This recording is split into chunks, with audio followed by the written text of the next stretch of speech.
চট্টগ্রামের রাউজানত একখান বাড়ির মধ্যে সংঘবদ্ধ ডাহাতির ঘটনায় ডাহাত দলের 9 সদস্যরে গ্রেপ্তার করেছে পুলিশ। এই সময় তারার হাতে লুণ্ঠিত নগদ অর্থ, স্বর্ণ অলংকার, মোবাইল ফোন ও ডাহাতির হাজে ব্যবহৃত সরঞ্জাম উদ্ধার করা হয়।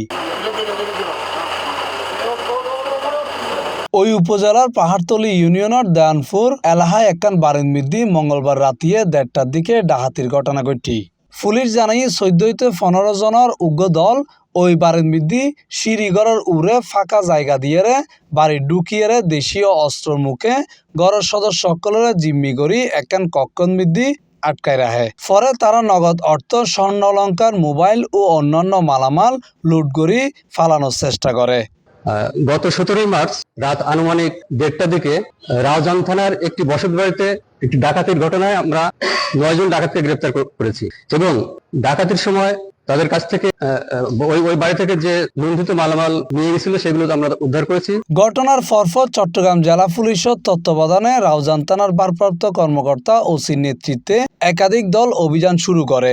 গোয়েন্দা তথ্য ও তথ্য প্রযুক্তি ও স্থানীয় সহযোগিতায় পাহাড়তলী ও বাগওয়ান ইউনিয়নের বিভিন্ন এলাকায় রাতভর অভিযান চালায় 9 জনের গ্রেপ্তার করা হয়। ডাহাতকলরে জিজ্ঞাসাবাদে জানা গিয়ে চক্রগড় নেতৃত্বে তাহা ফজর আলী ওরফে বাটন ও ডিপজল ডাহাত বিভিন্ন এলাকাত অপরাধী অক্ষরে লইয়ে ডাহাতির পরিকল্পনা করে। ডাহাতির দিন সকালে তারা বাস ও ট্রেনে চট্টগ্রামত আয়ের আজুনের পর পাহাড়তলী এলাকায় অবস্থান লয়। পরে রাত 11টার দিকে ঘটনাস্থলের আশেপাশে লুকাই তাহে এবং রাত 1টার দিকে বাড়ি ঢুকিয়ে ডাহাতি করে। ডাকাত 9 জনের অধিকাংশের বাড়ি হবিগঞ্জ এবং সিলেট জেলাতে। এদের সর্দার ফজর আলী, যার বাড়ি চট্টগ্রামে। আমরা ধারণা করছি এই ফজর আলী এই ডাকাত দলের leader.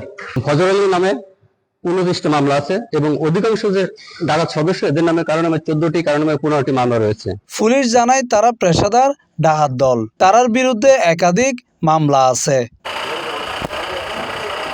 Mohammad Nizamuddin Tipu, C+ TV, Chittagong.